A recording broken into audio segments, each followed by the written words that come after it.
8-9 मास काल से चिठी को किए लुचेक रखिला एवं परवर्ती समय जिते से मु गजपति महाराज को चिठी लिखिली एवं मैनेजिंग कमिटी आलोचना है कमिटी तैयारी करागला ये सब जिन गत वर्ष आज्ञा बर्तमान जिते मु लास्ट जो मीटिंग होता से मीटिंग रे यही जिनस कहली जे मो पाखे जो रिपोर्ट अच्छी 2018 मसीह जो कमिटी जाते विभिन्न क्राक्स अच्छी एवं जो लेजर स्कानिंग कराई क्राक अच्छी किंतु सेठी गोटे कथा होता जे नाई आमे तो आमर तो आगु गोटे डिसीजन होती जे 8 तारिख रे 8 तारिख परे माने रथयात्रा समय खोला परे खोला जिवो एवं ए गणति मणति ये सब जहाँ हम कमिटी कराई किंतु गजपति महाराज कहते जे सरकार निष्पत्ति नेबे आज मुझे कथा कहना चाहूँगी जो आप कहते जे एक्चुअली सरकार ही निष्पत्ति नेबे जे रत्नभंडार केबे खोलिबो कौन सी प्रकार मु जानिबार जिते दूर जड़े मेंबर हिसाब से जड़े भक्त हिसाब से जे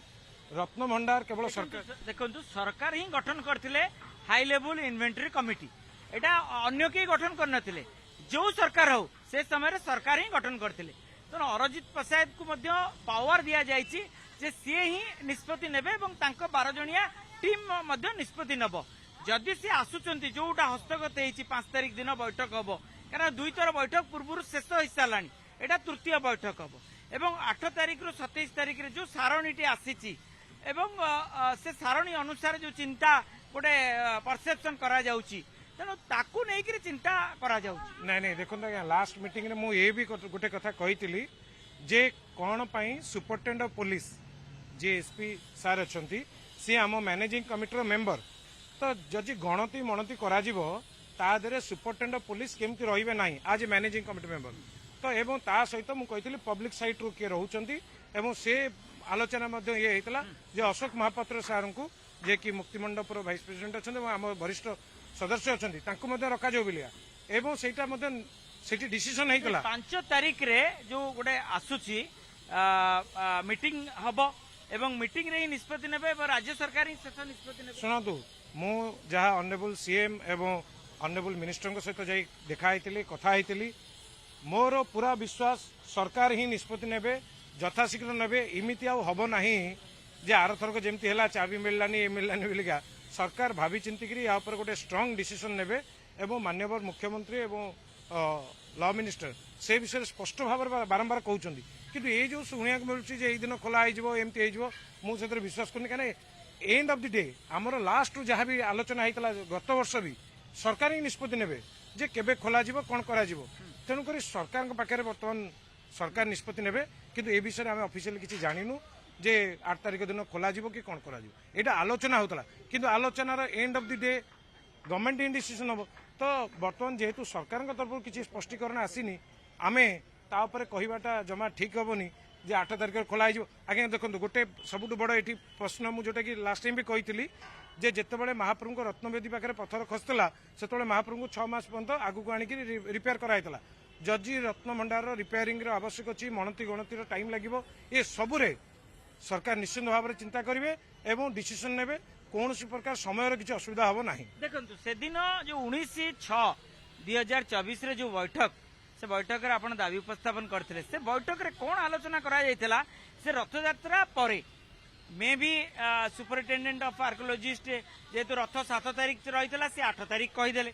तेणु ताकू नहीं गोटे तर्जमा करागला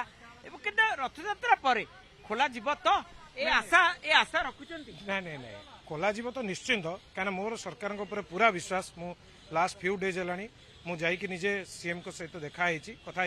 किंतु से दिन जहाँ घटना है मुझे आज्ञा मु 2टी रिपोर्ट नहीं जाइली एएसआई रो जो रिपोर्ट से 2018 कमिटी रिपोर्ट एवं वर्तमान लेजर स्कानिंग रिपोर्ट मु एटा आमर गजपति महाराज चेयरमैन सर को अनुरोध कली जे बर्तमान ये सब जहाँ आम रिपोर्ट देखु बहुत क्राक आउ ये सब अच्छी तो इमिडिएटली रिपेयर करिया को इमिडिएटली दिया जाए एएसआई कहले जे एएसआई तरफ गजपति महाराज से कहले देखो आम तो निष्पत्ति नहीं रथयात्रा खोल आ 8 तारिख पर तो एमती भी केउटी कंक्लूजन तो आसुची जे 8 तारिख रे खोला जिवो कना 8 रु 27 रे 8 रु 27 रहिबे के अरजित प्रसाद रिटायर्ड जस्टिस को दिन 8 होई पारे 9 होई पारे 10 होई पारे केउटा केउटी किंतु एएसआई रो जे सुपरिटेंडेंट थिले सी एक्चुअली जेहेतु जानिले ଯେ 8 ତାରିଖ ପରେ ତ ଆମକୁ ହ୍ୟାଣ୍ଡଓଭର କରିବେ, ଆମେ କାମ କରିବୁ। ତେଣୁକରି ଯେହେତୁ ମୁଁ କ୍ରାକ୍ର ପ୍ରଶ୍ନ ଉଠେଇଥିଲି, ତେଣୁ ସେ ବିଶ୍ୱାସ ସେ କହିଦେଲେ ଯେ 8 ତାରିଖ ଖୋଲିବୁ। କିନ୍ତୁ ଏନିହ ପ୍ରଥମରୁ ସମସ୍ତେ କହିଛନ୍ତି ମନ୍ଦିର ପରିଚାଳନା ରଥ ସମୟରେ ଖୋଲାଯିବ ବୋଲିକି ଆଗରୁ ଆମର ଡିସିସନ୍ ହେଇଥିଲା। କିନ୍ତୁ ଯେହେତୁ ବର୍ତ୍ତମାନ ବହୁତ ଗୁଡ଼େ ସନ୍ଦେହ ଘରକୁ ଆସିଛି, ବିଭିନ୍ନ ପ୍ରକାର ଆଲୋଚନା ଚାଲିଛି, କିନ୍ତୁ ମୋର ବିଶ୍ୱାସ ସରକାର ହିଁ ରାଇଟ୍ ଟାଇମ୍ରେ ରାଇଟ୍ ଡିସିସନ୍ ନେବେ, ଖୋଲିବେ। ଗୋଟେ ବଡ କଥା, ଚାବି ଏପର୍ଯ୍ୟନ୍ତ ପରୀକ୍ଷା କରାଯାଇନି। 2018 ମସିହାରେ ଯୋଉ ଡୁପ୍ଲିକେଟ୍ ଚାବି କଥା ସାମ୍ନାକୁ ଆସିଥିଲା, ଯାହାକି ଟ୍ରେଜେରୀରେ ଏବେ ଗଚ୍ଛିତ ରହିଛି, ସେ ଚାବି ଯଦି ସେଇ ଚାବି ନ ହୋଇଥିବ କଣ ସେ ସମୟରେ ହବ? ମୁଁ ଆଜ୍ଞା କହିଲି এই গভর্নমেন্ট উপরে এটলিস্ট মোর এতিকি বিশ্বাস অছি। যেতবে মু দেখিলি 6 বর্ষ কাল চাবি আউ এসবু কহিকি দূরেইছন্তি, মোর পুরা বিশ্বাস আজ্ঞা এই গভর্নমেন্ট যেতবে রত্নভଣ୍ଡାର খোলাଯିବ ইমিতি আউ ফেরিকি আসিবেনি। চাবি মিলিলানি কাহার চাবি এ চাবি মো প্রশ্ন হচ্ছে এ চাবি সেই চাবি ন হইতিব চাবি ন হইতলে আজ্ঞা দেখন্তু যদি জনক ঘর অলরেডি গোটে ইয়ে কন্ডিশন খরাব কন্ডিশন অছি এবং যেতবে কমিটি যাউছন্তি সে ঘরকু যেতবে সেটি কোন চাবিটা বড় কথা থিব, আজিকা সময় কোন এমতি চাবি অছি সারা পৃথিবীরে যাকে খোলি হবনি কি তাকে ভাঙ্গি হবনি, নিশ্চিন্ত ভাবে গোটে স্ট্রং ডিসিশন আগরু নিয়াଯିବ যে যদি চাবি ন খোলে আমি ফর্দর ইয়ে কোন করিবা। কিন্তু এমিতি কিছু আউ আসিব নাহি, মোর পূর্ণ বিশ্বাস যে আজ্ঞা চাবি খোলানি পুনি ফেরি আসি। চাবি ঘটনা যে তদন্ত হউতলা রঘুবীর দাস কমিশন সে মধ্যে সার্বজনীন হব, সে তো নিশ্চিন্ত ভাবে হবা দরকার, খালি সার্বজনিক নুহ। তাপরে মু কହୁছি এই যে 6 বর্ষ কাহিকি রখা যাইতলা কোন পাই কৰাইনি তাকু মধ্যে ইনক্ୱାରି হবা দরকার। সে সবু আজ্ঞা সরকারଙ୍କ তরফରୁ ପ୍ରତିକ୍ରିୟା ଲାଷ୍ଟ ଆଜି ଆପଣ ଯାଉଛନ୍ତି ରଷିଆ ଜଗନ୍ନାଥଙ୍କ ରଥ ସେଇ ବଳରାମ ଦାସଙ୍କର ରଥ ନିର୍ମାଣ କରିବା ପାଇଁ, ଯୋଉଟା କି ପ୍ରଧାନମନ୍ତ୍ରୀ ନରେନ୍ଦ୍ର ମୋଦି ମଧ୍ୟ 8 ତାରିଖରେ ଯାଉଛନ୍ତି, କଣ ସବୁ ସେଠି କରାଯିବ? ନାଇଁ ଦେଖନ୍ତୁ ମୋ ପାଇଁ ମହାପ୍ରଭୁଙ୍କର ଗୋଟେ ବହୁତ ବଡ଼ ଆଶୀର୍ବାଦ ଯେ ଯୋଉ ବାଲୁକା ଚିତ୍ରକଳା ପୁରୀରୁ ଆରମ୍ଭ ଏବଂ ଭକ୍ତ ବଳରାମ ଦାସ ସେକୁ ଆରମ୍ଭ କରିଥିଲେ, ସେଇ ବାଲୁକା ଚିତ୍ରକଳାର ଭକ୍ତ ବଳରାମ ଦାସଙ୍କ ବାଲି ରଥ ରଷିଆର ଇଣ୍ଟରନ୍ୟାସନାଲ ସାଇନ୍ସ କଲଚର ଚାମ୍ପିୟନସିପ୍ରେ ମୁଁ କରିବି, ଯୋଉଠିକି ପ୍ରାୟ 21ଟି ୱାର୍ଲଡର ଟପ୍ ଆର୍ଟିଷ୍ଟ ପାର୍ଟିସିପେଟ୍ କରୁଛନ୍ତି। ଏବଂ ଯୋଉ ସମୟରେ ପୁରୀରେ ମହାପ୍ରଭୁଙ୍କ ରଥଯାତ୍ରା ଚାଲିଥିବ ସେଇ ସମୟରେ ରଷିଆରେ ମହାପ୍ରଭୁଙ୍କର ରଥ ଏବଂ ଭକ୍ତ ବଳରାମ ଦାସ ମହାପ୍ରଭୁଙ୍କ ସ୍କଲ୍ପଚର ଏ ସବୁ ସେଠି ନିର୍ମାଣ କରାଯିବ। ଦେଖନ୍ତୁ ମହାପ୍ରଭୁଙ୍କ କେମିତି ଆଶୀର୍ବାଦ, ଯୋଉ ଗୋଟେ ରଷିଆ ଗୋଟେ ଅଦର କଣ୍ଟ୍ରି, ସେ ଆମ ବିଷୟରେ କେତେ ଦୂର ଆମ ରିଲିଜିୟସ୍ ବିଷୟରେ ଏ ବିଷୟରେ ଜାଣିଛନ୍ତି ମୁଁ ଜାଣିନି, କିନ୍ତୁ ତାଙ୍କ ତରଫରୁ ପୁରା ସ୍ପଷ୍ଟ ଭାବରେ ମହାପ୍ରଭୁଙ୍କ ନାଁ କହି ମୁଁ ଦେଲା ମାନେ ବହୁତ ଭଲ ପାଆନ୍ତି ଜଗନ୍ନାଥଙ୍କୁ। ଆଜ୍ଞା ଆପଣ ମଧ୍ୟ ଦେଖିଥିବେ ରଷିଆନ ମାନେ ବିଶେଷ କରି ପୁରୀ ଆସିବା ପାଇଁ ଭଲ ପାଆନ୍ତି। ସେଇଥିପାଇଁ ମତେ ଆଶ୍ଚର୍ଯ୍ୟ ଲାଗିଲା ମହାପ୍ରଭୁ କେମିତି ସେମାନଙ୍କ କଣ୍ଠରେ ବସିଲେ ଏବଂ ସେମାନେ କହିଲେ ଯେ ଆପଣ ନିଶ୍ଚିନ୍ତ ଭାବରେ ତିଆରି କରନ୍ତୁ ରଥ ବାଲି ରଥ ଏବଂ ମହାପ୍ରଭୁ ଜଗନ୍ନାଥଙ୍କର। ତେଣୁକରି ଏଇଟା ମୋ ପାଇଁ ଜଣେ କଳାକାର ହିସାବରେ ମୋ ଜୀବନର ବହୁତ ବଡ଼। ଏବଂ ସେଇ ସମୟରେ ଯାହା ଶୁଣିବାକୁ ମିଳୁଛି 8 ତାରିଖରେ honourable prime minister Russia visit କରୁଛନ୍ତି। ଯୋଉ ପ୍ରଧାନମନ୍ତ୍ରୀ ଯେତେବେଳେ ମୁଁ ଗୋଆ ବ୍ରିକ୍ସ ସମିତିରେ ସାଇନ୍ ଆଉଟ୍ କରିଥିଲି, ପ୍ରଧାନମନ୍ତ୍ରୀ ରଷିଆର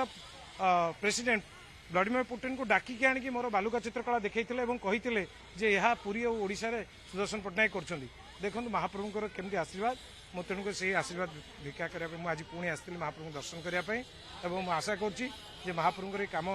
ସେଠି ବାଲି ରଥ ରଷିଆରେ ତିଆରି ହେଉ ଏବଂ କୋଟି କୋଟି ଭକ୍ତ ସାରା ବିଶ୍ୱରେ ଦେଖନ୍ତୁ।